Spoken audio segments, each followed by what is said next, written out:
It's been said that the 501st got the best of the war. We also got the worst. Anfalusia the Seps dug their metal heels into the muck of that alien hellhole and dared the Republic to come in after them. So we did. Only to be met with the month after month of flesh-eating diseases, shrieking nocturnal predators, and other sights that haunt me to this day. Cut off and for all we knew, abandoned by our superiors. Our only hope was Aayla Secura, our Jedi commander. Without her iron will, none of us would have come out of that mess with our sanity or our lives. When her death came, I hope it was quick. She earned that much. Order 66 is a small yet shocking piece of the Star Wars universe that continues to fascinate many fans such as myself. The reason it intrigued so many people when first released is because of how many questions it left unanswered. Throughout this video, we will be breezing over a very interesting yet brutal topic that, although indirectly, helped save Yoda's life. The 327th Star Corps was a legion that was commanded by the skilled and efficient Aayla Secura and the ruthless CC-5052, more commonly known as Bly. The 327th fought in various campaigns around the galaxy and were the spearhead of the Republic when it came to the Outer Rim.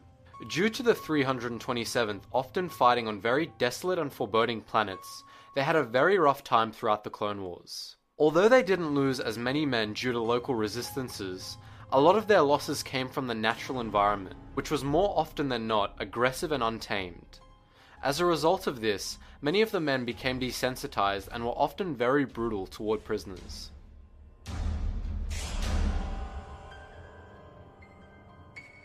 Throughout Episode 3, we witness a number of events that eventually lead up to the infamous Order 66. When the order was issued, we see many clones killing their generals in a variety of ways. However, all of them, apart from the 327th Corps, shared the same factor. They all killed their general as quickly as possible, almost as a twisted act of compassion.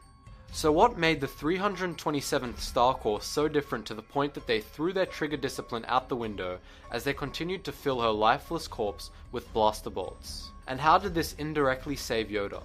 My first reason as to why is that many of the clones that fought in the 327th did not think of Aayla as an equal, rather a Jedi who led many of their brethren into death in terrible ways. To contrast, we see many other Jedi in the Clone Wars develop personal connections with their clones, and they both come to respect one another. This mutual respect, in my opinion, was lost throughout the war, and Aayla and her clones fought on a strict authoritarian basis. In addition to this, the 327th, as previously stated, were most likely desensitized when it came to violence, and would not hesitate to do anything despite how morally bad it was. It is stated that after the execution of Aayla Secura, the 327th Star Corps continued to faithfully and willingly serve the Empire, whilst many other clone divisions, although killing their Jedi counterparts, knew deep down that they were doing something wrong. What I remember about the rise of the Empire is how quiet it was. During the waning hours of the Clone Wars, the 501st Legion was discreetly transferred back to Coruscant. It was a silent trip. We all knew what was about to happen, what we're about to do. Did we have any doubts? Any private, traitorous thoughts? Perhaps, but no one said a word. Not on the flight to Coruscant, not when Order 66 came down, and not when we marched into the Jedi Temple. Not a word.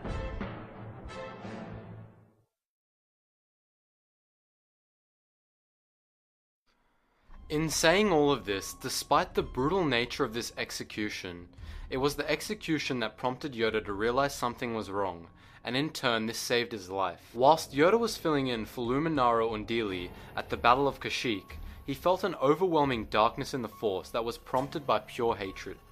When Aayla was mercilessly being shot at by her men, it would have released an excess of hate, disrupting the Force, and thus alerting Master Yoda to the darkness that was consuming the Jedi. As a result of this, Yoda was able to sense command degree in another unidentified clone trooper approaching, and he thus swiftly beheaded them. Although the 327th Star Corps were skilled combatants, they were not noble ones. When compared to legions such as the 501st and 212th, The 327th fought with a lack of emotion and in a more brutal and destructive way. Due to this lack of compassion, it could have ended up saving Master Yoda, as if he did not feel something was wrong in the Force, he may have realized too late and would have joined the list of all the Jedi executed on that fateful day. Hey guys, important channel announcement. I won't be making many videos for the next 3 weeks. I mean, you might see 1 or 2 pop up, but not as many as I usually do. So I have another person working with me to help give you guys as much content as possible. So please give him a warm welcome, give him a like, give him a comment. But yeah, that's about it. So I'll be back in full gear after the 3 weeks. Anyways, guys, as always, thanks for watching, and I'll see you in the next video. Don't forget the song links in the description, and my social media links are in the description as well.